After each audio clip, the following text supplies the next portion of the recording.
Imagine a friend says they have a book they want you to read, and they'll loan it to you. Normally, you do all of your reading on an ebook reader, so you pull out your Kindle expecting your friend to loan you a digital copy. Instead, they plop a physical book down in front of you, to which you say, "Oh, you meant a book. And why did you say this?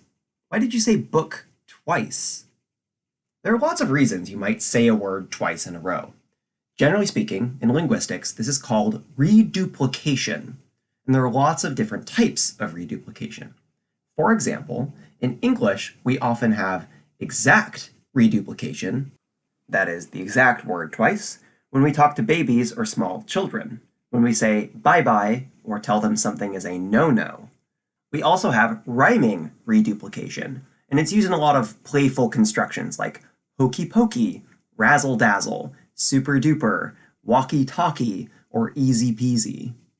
Then there's my favorite, which is called, and I'm being serious here, there's like an actual Wikipedia page for this thing and everything. It's called reduplication. And that's when you repeat a word, but you add to the front of the duplicate word to mark derision. Okay, that was a lot. An example will help. So imagine you were listening to the last episode of the Daily Gaily and weren't into it at all because you think apples are dumb. You might say to yourself, apples schmapples, there's way better fruit out there. This is called reduplication. You repeat a word with at the front to show your distaste or dismission of the thing. Fun fact, the construction actually comes from Yiddish and was brought to American English by Yiddish-speaking Jewish immigrants. Speaking of other languages, reduplication does all sorts of things in all sorts of languages. Some languages repeat words or part of words to express a continuation of a thing. It would be kind of like using the verb sleep as we normally do, and then saying sleep to say sleeping. So the sentence they sleep would refer to someone that sleeps generally, and then you could say they sleep to indicate that the person is currently sleeping. Many languages also use reduplication for plurality. So in those languages, you say the word twice to indicate you have more than one of it. So you might have 1 cup or 2 cup, 1 plate or 5 plate. So let's go back to my original question. Why do you say book?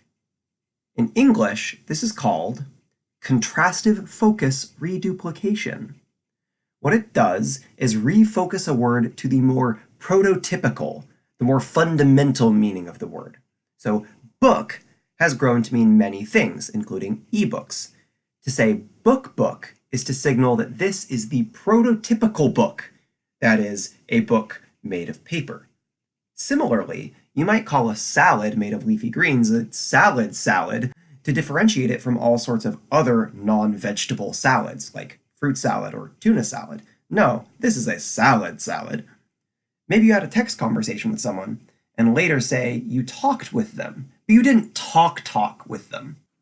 And this is to differentiate the fact that you did have a conversation with the person, but it wasn't a face-to-face verbal speech talk with the person. So all this makes me wonder, since the Daily Gaily podcast isn't on any podcasting app, does that mean it's a podcast, but not a podcast? Something to think about.